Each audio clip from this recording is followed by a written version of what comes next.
Bonjour, je vous présente cet ouvrage. Jean Hippolyte, Jeunesse et structure de la phénoménologie de l'esprit de Hegel, tome 1. La préface de la phénoménologie est postérieure à la rédaction de l'œuvre. Elle est destinée à assurer la liaison avec la logique.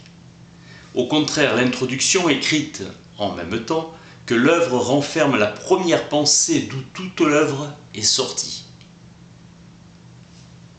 Elle est la conscience de soi et la raison.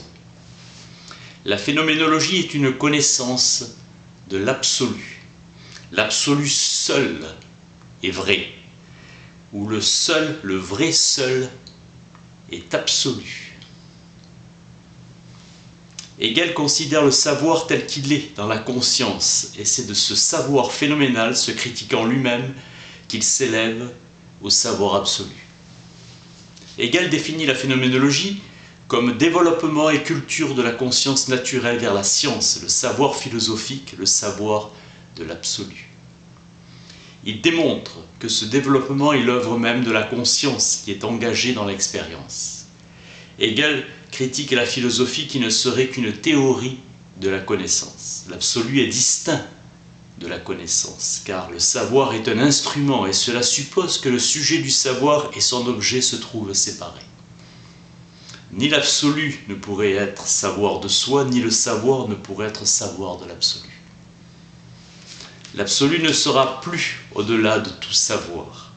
Il sera savoir de soi dans le savoir de la conscience. Le savoir phénoménal sera le savoir progressif que l'absolu a de lui-même.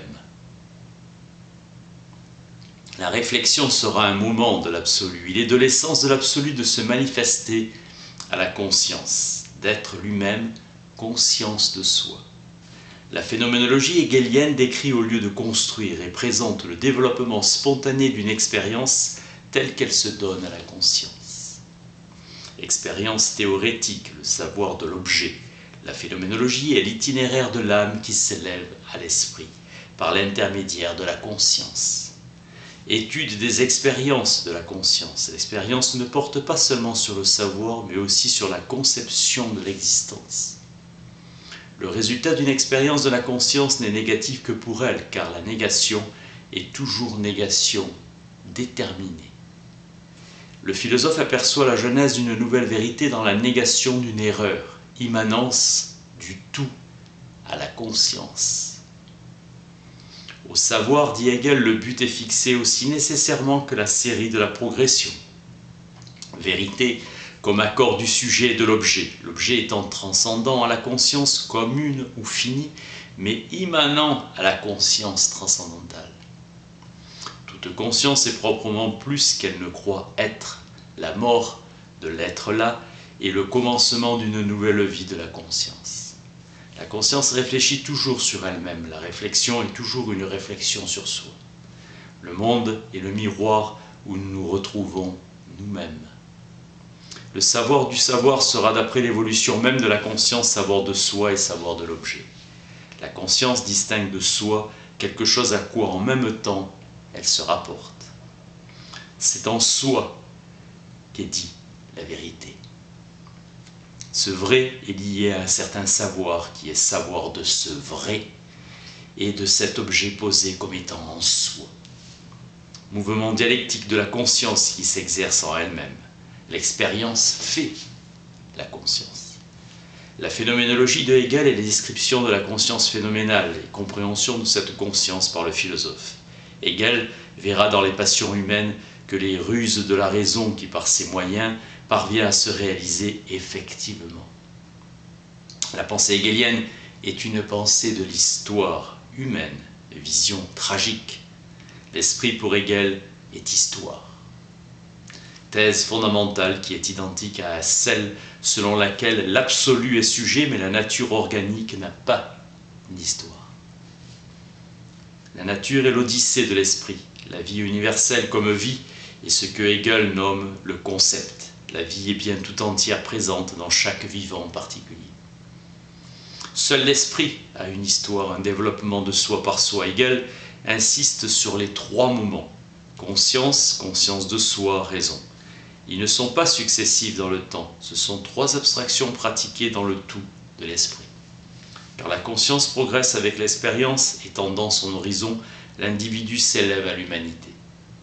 L'esprit devient la conscience de soi, de l'esprit. Pour Hegel, la conscience est toujours conscience universelle et conscience particulière.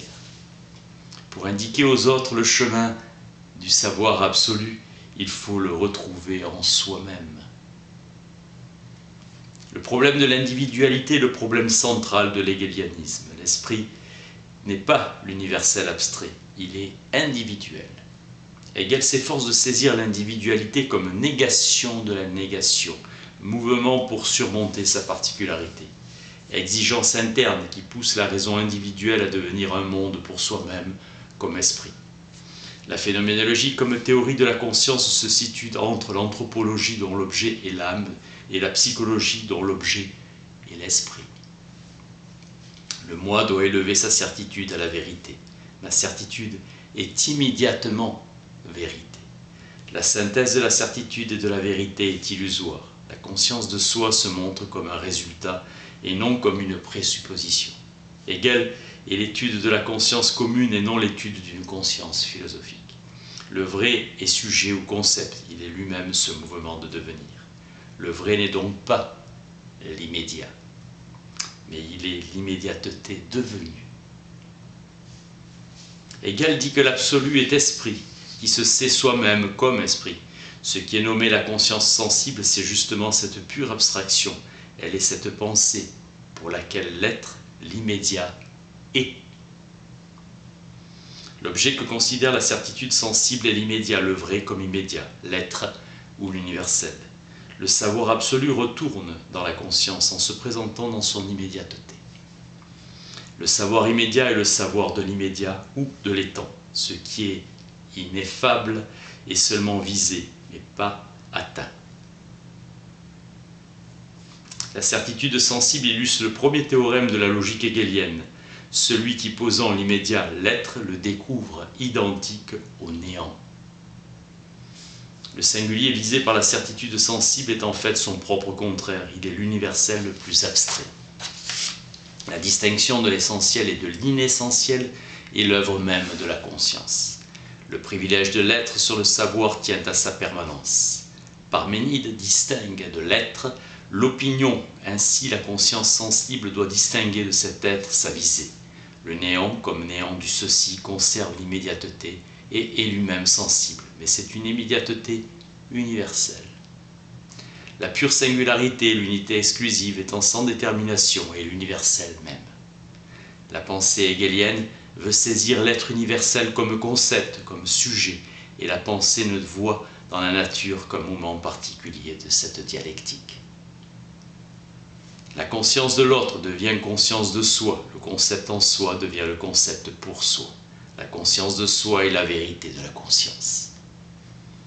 La liberté du stoïcien ne sera une liberté qu'en idée, elle ne fera pas la liberté effective et vivante, négation des relations antérieures.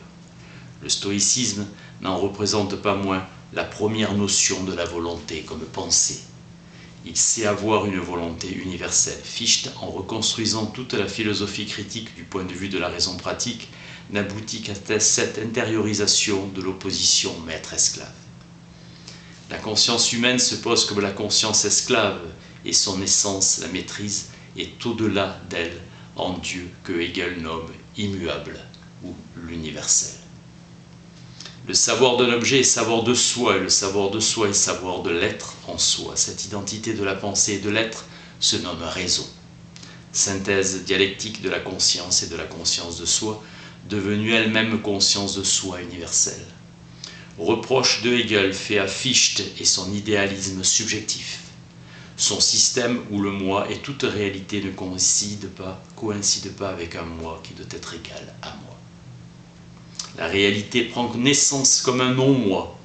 La philosophie conceptuelle de Hegel, sa dialectique, est opposée à une philosophie mathématique du réel, au sens de Newton et aussi de Schelling, qui sacrifie la diversité qualitative aux puissances de l'intuition absolue. Dire que le soi est être, c'est dire qu'il est l'expansion infinie, qu'il s'est posé intégralement dans l'objectivité. Pour la vertu, le bien, l'universel est en soi, il est son but. L'en soi se réalise pour la conscience à travers l'opération de l'individualité, inséparable de sa manifestation. La raison observante est une conscience universelle, contemplative, qui se cherche instinctivement dans la réalité. Mais sa vérité est que cette réalité n'a de sens que pour l'homme qui est pour soi. L'idée cherche la réalité comme la réalité cherche l'idée. Et ce qui est seul concret, c'est le devenir de l'homme dans son opération effective. La réalité apparaît comme l'œuvre même de la conscience de soi universelle et qui dépasse l'individualité. L'opération est le tout concret, il faut agir pour agir. La réalité effective, la réalité qui se présente à la conscience avant d'agir, ne saurait être en soi différente de la nature originaire de l'individu. La conscience opérante transcende son œuvre et devient le milieu universel dans lequel cette œuvre est quelque chose de particulier. L'œuvre est la réalité que la conscience se donne. C'est dans l'œuvre que l'individu est pour la conscience ce qu'il est en soi. Dans l'œuvre, la conscience s'expose dans l'élément de l'universalité, dans l'espace privé de détermination de l'être. La conscience se retirant de son œuvre est la conscience universelle. L'agir aboutit toujours à une détermination, mais n'est pas lui-même détermination.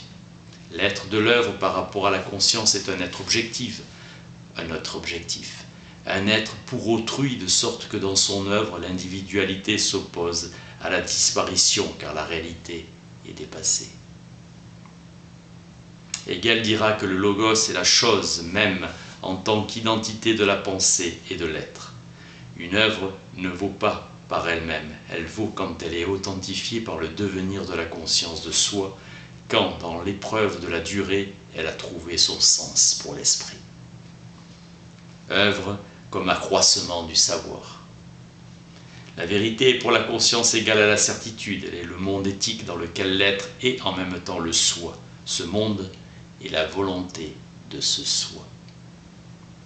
Hegel définit la vérité comme l'unité de l'être. La conscience est conscience de la substance éthique, conscience éthique. Les lois ne sont pas des commandements arbitraires d'une conscience individuelle, elles valent en soi et n'ont pas leur fondement dans le vouloir d'un individu. La loi est le pur vouloir absolu de tous qui a la forme de l'être immédiat. Commandement qui est le moi universel, réalité effective, le monde étant cette réalité effective. L'essence est conscience de soi, et la conscience de soi est conscience de l'essence.